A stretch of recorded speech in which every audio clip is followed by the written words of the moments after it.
Welcome back. In your morning medical news, new concerns over measles and the outbreak in Texas. The first measles death in a decade now reported there.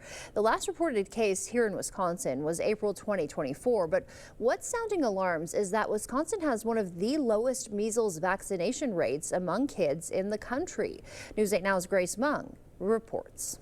About 81% of 2-year-olds in Wisconsin have received a vaccine for measles. In 2013, the same measurement for the same age group was at 88%. So over about a 10 or 11 year period, we have seen a reduction. In La Crosse County, that number is 84%. Due to travel and lower than optimal vaccination rates, it's always on our radar. The mumps, measles, and rubella vaccine, or MMR, is usually given to children in 2 doses. Children receive their first MMR vaccination between 12 and 15 months of age, and then they get a second dose at 4 to 6 years old. In Wisconsin, about 84% of kindergarten-aged children have received both. Measles is so infectious. It's one of the most infectious diseases around. It can hang out in the air for up to 2 hours. The CDC recommends a 95% vaccination rate to help prevent outbreaks. This is what makes the low vaccination rates concerning. We do have pockets within the Wisconsin community as a whole that have lower vaccination rates that could,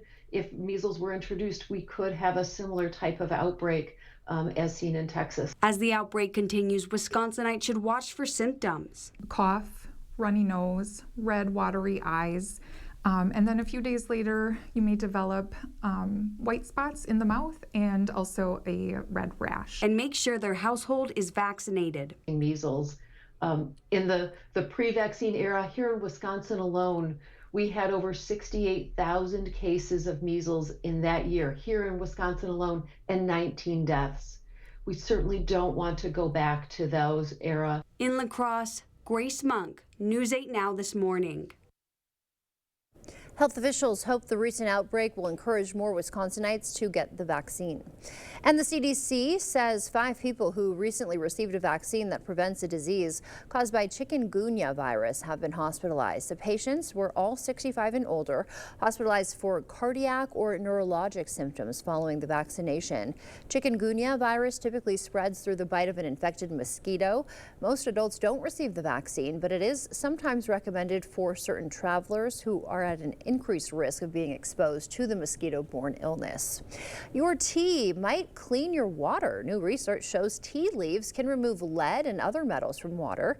The metals stick to the leaves and get discarded with the tea bag. Scientists say longer steeping times remove more metals, but don't throw away your water filter quite yet.